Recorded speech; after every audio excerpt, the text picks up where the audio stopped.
First series win in over a month. Let's go.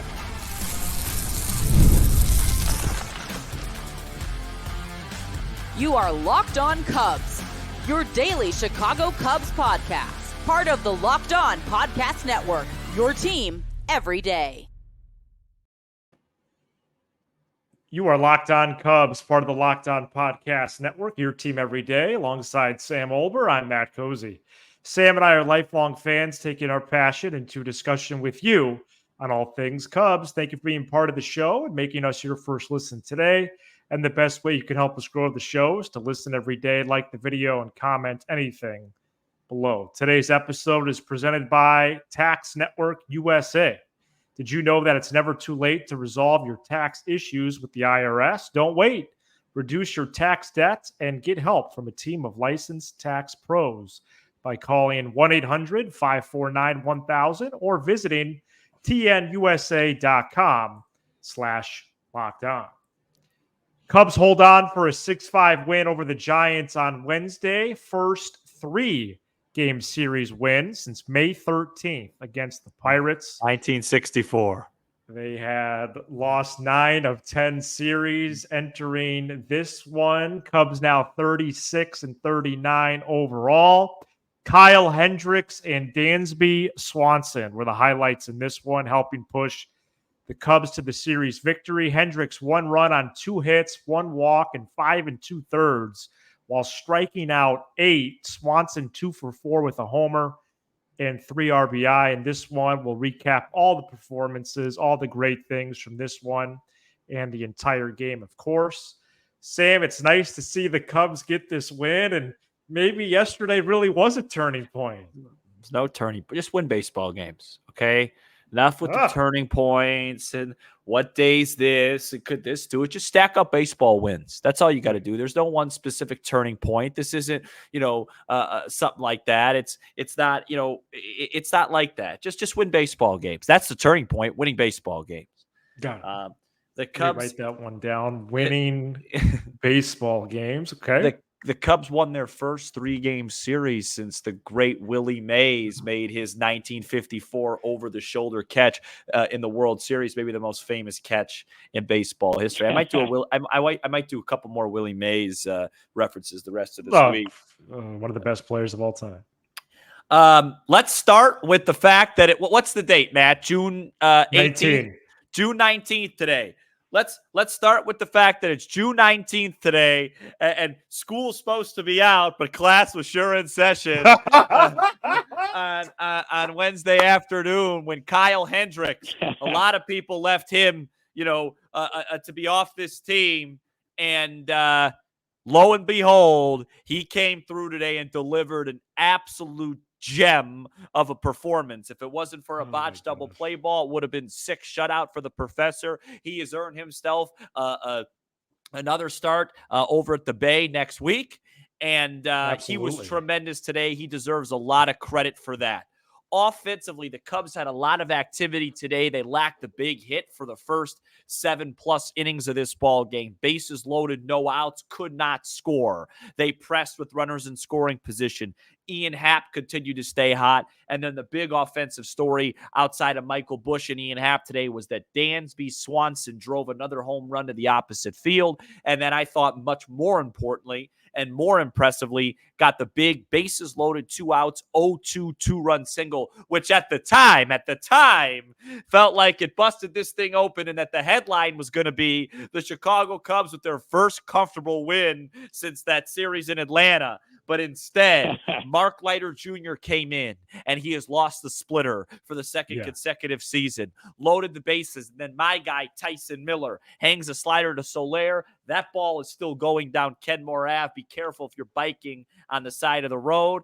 And then we get to the 9th inning, and Colton Brewer. Yeah, he was signed, I think, in March.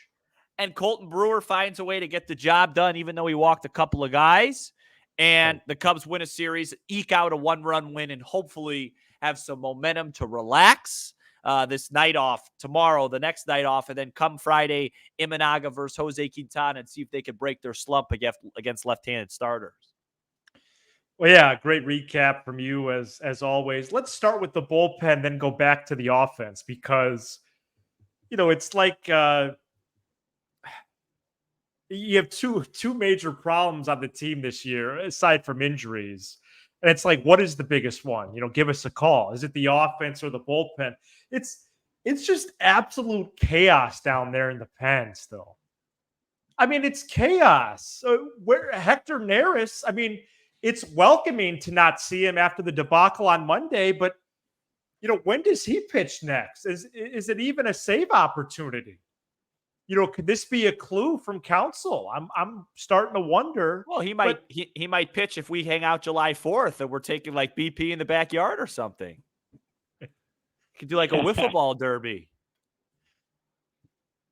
the bullpen went Smiley to Leiter to Miller to Brewer. It's chaos down there. Yeah, it's not exactly the early 90s Reds. Wow, you are. I gotta say. Yeah, no, I'm in a good shout place. out to Drew Smiley.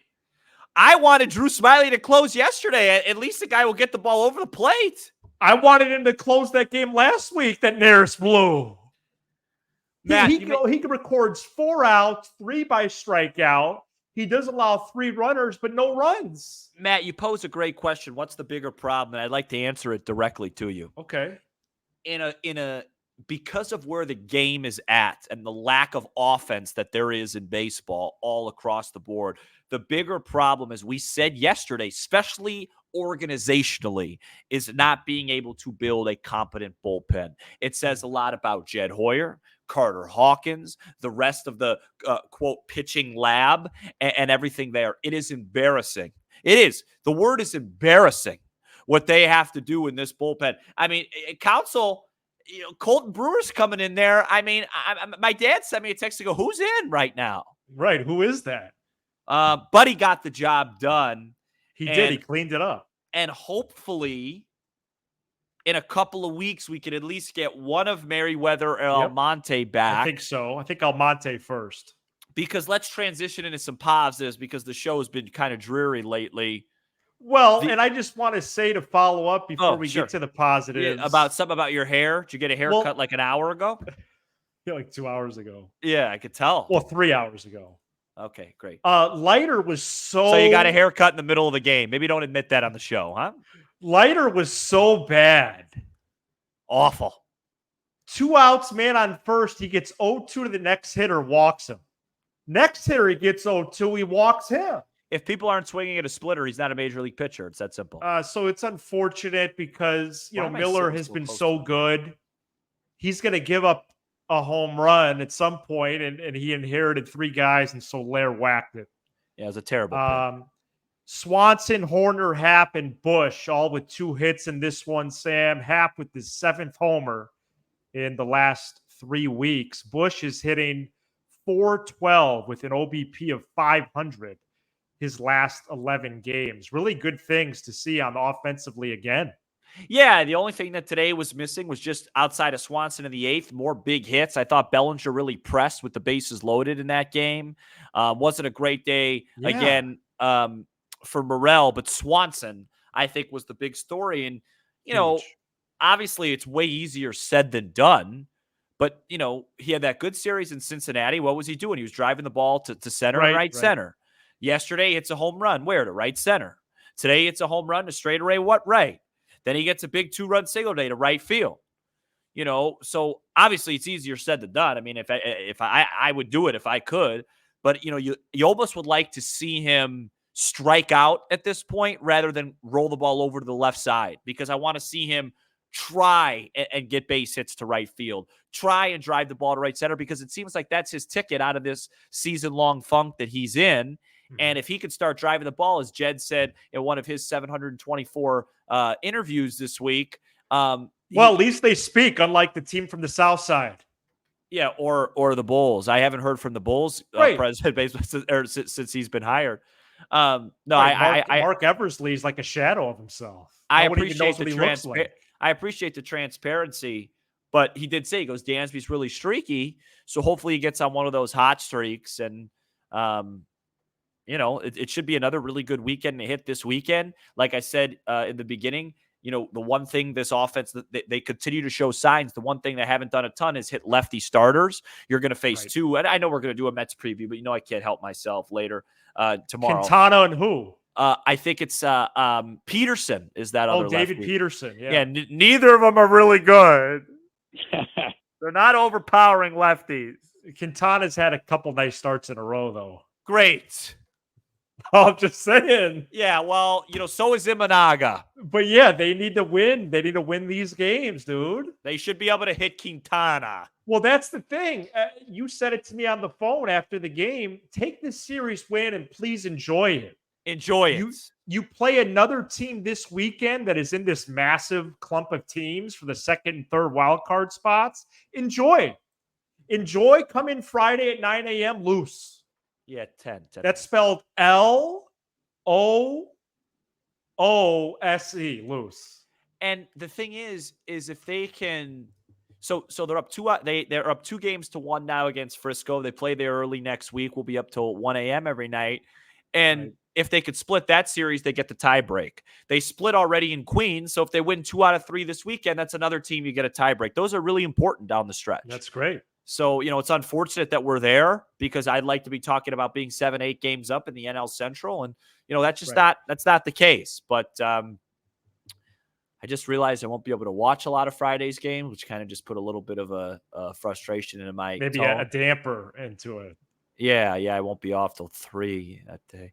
Anyway, nice win. Glad they survived. They couldn't take another one. And really a series that if you had a AA level bullpen, you would have swept.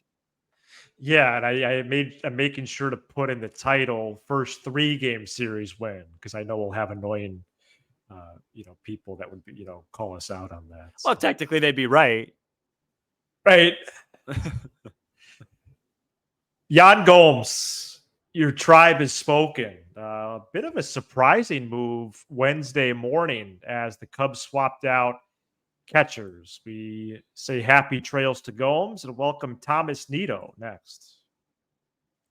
Today's episode is brought to you by Tax Network USA. Here on Locked On Cubs, we pride ourselves on getting you the latest news for your team, whether it's the offseason, the draft, spring training, or the playoffs. It's year-round. You know what else is year-round? Collection season. Just because tax season is over doesn't mean the IRS will stop coming after you for unfiled taxes. The IRS can garnish your wages, levy your bank accounts, and even seize your property.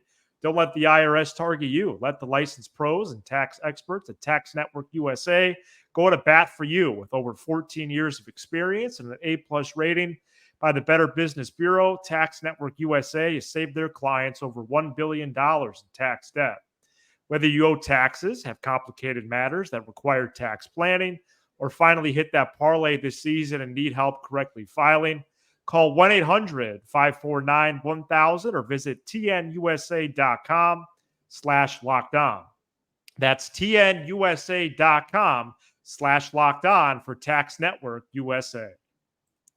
This episode is also brought to you by Policy Genius. Policy Genius is the country's leading online insurance marketplace. It saves you time and money so you can provide your family with a financial safety net starting today. With Policy Genius, you can find life insurance policies that start at just $292 per year with $1 million of coverage. I'm young to worry about life insurance, but with the way the Cubs have closed games, I've started to think about Policy Genius, just in case, because my blood pressure is starting to increase every single day, and I'm sure Council's is as well. Some options offer same-day approval and avoid unnecessary medical exams. Policy Genius helps you compare your options from top companies, and their team of licensed experts is on hand to help talk you through it. They have a team of award-winning agents who will walk you through the process step by step.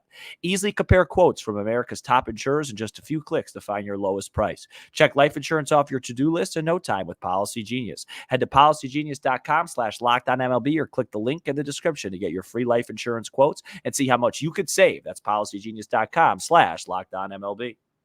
The Cubs play the Mets at 1:20 p.m. Central Friday, and you can hear every pitch of the Cubs hometown broadcast on SiriusXM by searching Cubs on the SXM app, and we'll preview that Mets series on Friday. And we also want to take some of your video submissions. How are you feeling about the Cubs?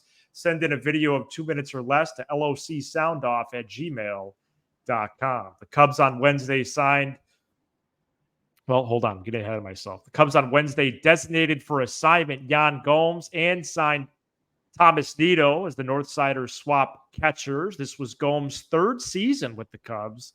Big clubhouse presence, had a breakout year offensively in 23. This season, though, was really, really struggling on both sides of the ball. But I would almost say, especially defensively. It turns out, according to Baseball Savant, he was well below average in defensive metrics like blocks, caught stealing, framing, and pop time. Nito immediately upgrades all in those spots. Sam, your thoughts on Jed Hoyer sending Gomes on his way? Yeah, I think the defense is the reason why. Mm-hmm. I also think if Miguel Amaya had options left, he'd be in the minor leagues and Gomes would still be on the team. I just don't think the Cubs are ready to part ways officially with Yan Gomes. And, Miguel Amaya. And so I think that's why they had to get rid of Gomes. I don't understand how somebody could just lose so much, in the analytic department defensively in 1 year because he was fine there. Like, I just don't understand that. We still got the ticker going down there. Yeah. Okay. So it's hard to talk. And, with that flashing, I get a little nervous. What? You know what I mean? It's just in my peripherals. It's hard for me to talk this. Anytime we record during the day, the lighting's crazy. Sometimes I'm in like an attic. Sometimes I'm on the beach. It changes. Yeah, no, it feels like you look like a Kennedy. I don't know. I think it's a little bit tough for Gomes. I feel like I just feel like from a just watching perspective, Amaya was given the job too quickly, and I just thought Gomes didn't get absolutely. I thought Gomes didn't get a real fair chance to really come out of it. But like you said, I think it's more defensively than offensively. I was listening to Coomer today, and he said, he goes, Yan really never got like offensively. He became a part-time player. And when you become a part-time player, it's really hard to get a rhythm offensively. My guess is if he was catching 3-4 days a week, the offense would have come around a little bit because he had been showing signs. But like you said, I think it was more defensively. I don't feel great about it. I really think it's just I think it's because Amaya has no options, and I don't understand why he doesn't have any options. I've tried to figure it out. I can't. I don't know if it's like a I mean, Madrigal still has options. Why does Amaya not? Because I think this would have been a really simple move to set Amaya down because, Amaya's defensive metrics are better, but, he hasn't been great either. And the offense, in my opinion, over the last month has actually been worse than Gomes. And so, it is what it is. I like Yan Gomes. I think he did his job here. I think he stabilized the catching position for 2 years. He was a leader. Yeah. He was a steady presence. And I thought if the Cubs were able to be one game better last year, he would have been one of the real heroes of that postseason season. And it just didn't work out this year. And like I said, I think he's the victim of sort of a contract crunch. And, hopefully Nido could throw out some runners and, we'll right. see. We'll see what happens. Yeah, he was somebody that really stepped up last year, him and Talkman in a time of great need. And I thought the timing was a surprise, even though Nido was released this week. And so or became a free agent this week. And yeah, we saw his last start, Gomes. Yeah, maybe the Phillies were in on Nido as well, is what I heard. So yeah, it's too bad, whether it's because of age or something that we could just not know. We'll never know. Gomes had just a massive drop off from last year, especially when he got back there behind the dish. And Amaya, for this franchise, really, it's important that he rights the ship. He basically skipped a whole level, AAA last year because of Gomes' injury, and he never went back down. And, they have 5-6 more years of control with him, club control, low cost. I mean, to have that position be around for a long time would be huge. And he just hasn't showed that many signs. And that just reminded me more and more Wednesday morning how much Amaya needs to step up. Nido's a proven major league catcher. He's been in the big since 2017, off and on. He's been a part-time guy off and on. He's been a starter as well at times. And I know he's an upgrade defensively, but because of how putrid Gomes and Amaya have been, Gomes was hitting 154. Amaya is hitting 188. Nito is an offensive upgrade too. He's hitting 229 with 3 homers. So I wonder when we'll see him first, maybe Saturday or Sunday against his old team. I think Amaya is learning, and it's a team right now that can't afford that, right? I think he's going to be better in the future, and I think it's almost like I think it's almost like he's in AAA right now, just at the big league level, and we're seeing the growing pains start. I mean, it's to me, it's kind of hard to judge catcher defense without the metrics in terms of the framing and things like that. Even the stolen bases, because you don't know what's on the pitcher and what's on the catcher. But Amaya's been awful at blocking balls. I mean, you say Gomes is rated low, but I don't remember Gomes costing the Cubs a game with it. Amaya's cost him 2. Right. The one in Cincinnati is the biggest one that sticks out on that drop third strike. So, he's learning on the job, and you're seeing the effects of that. So Nito will be interesting this weekend, especially like you said, he's facing his own team. Hopefully he knows some of these pitchers. He could give the Cubs some tips and hope we could bring the brooms out Sunday night. Oh man, that'd be great. Boog's calling the game Sunday, by the way. Oh, for the National? Yeah. Cool. So, all right. Why did that get moved to an ESPN game? ESPN chose that. All right. We email them. Coming up next. I'm not going to do that. So the Cubs swapped Nito for Gomes on Wednesday.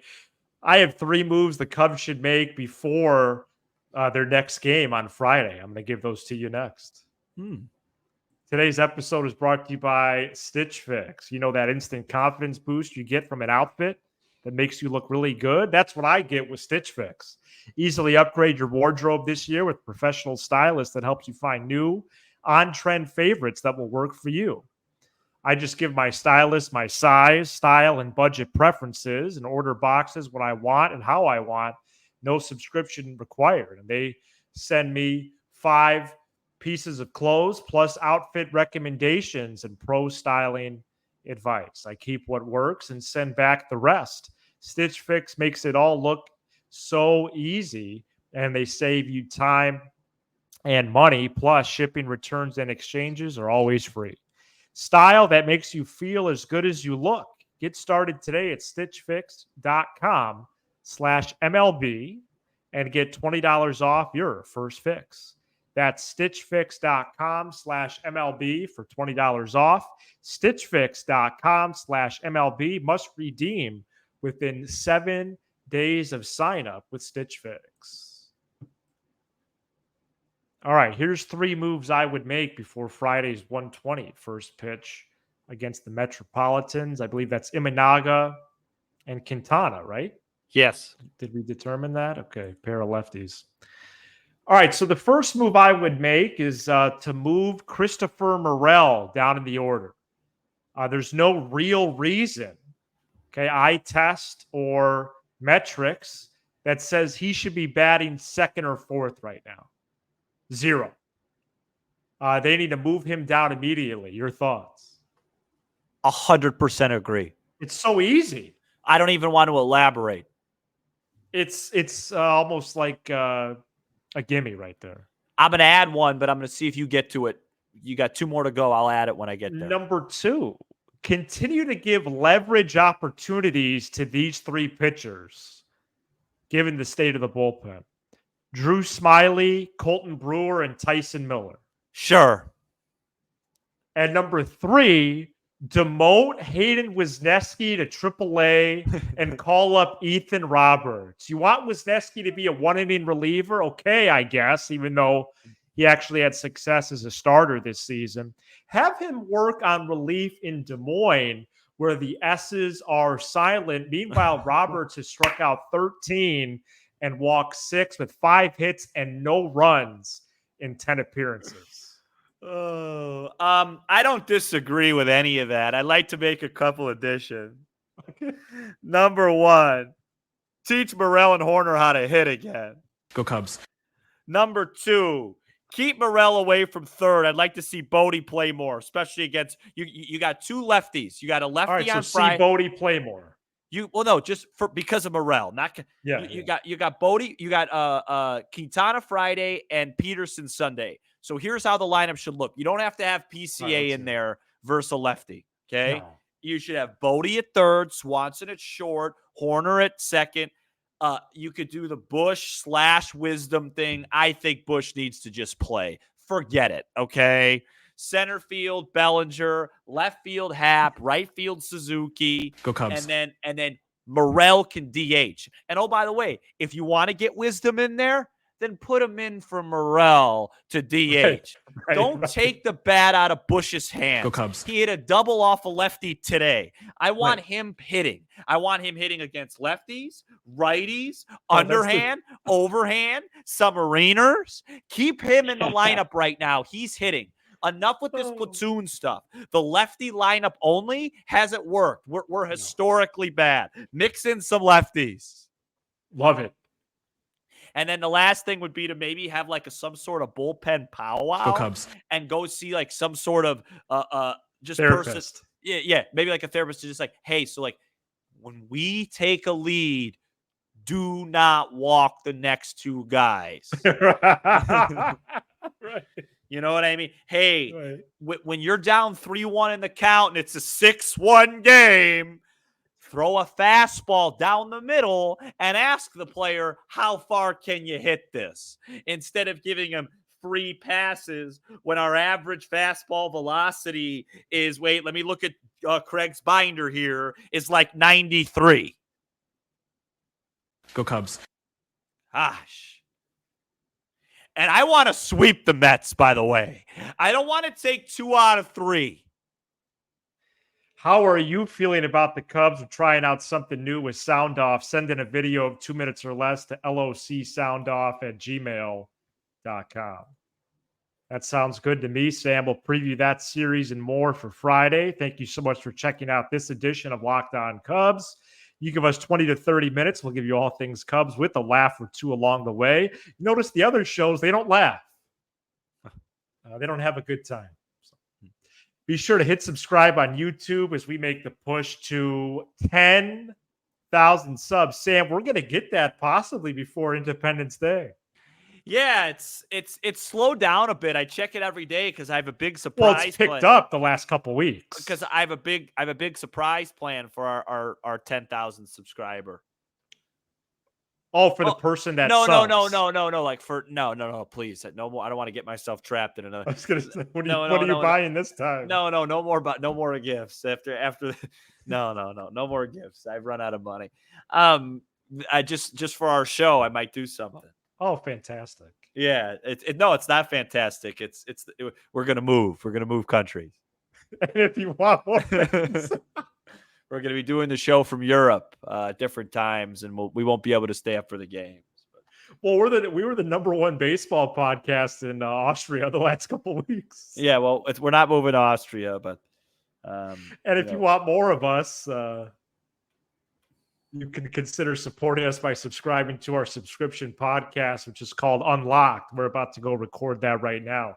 The link to subscribe to Unlocked is in this episode description. Okay, fun show as always. He's Sam Olver. I'm Matt Cozy. This is Locked On Cubs.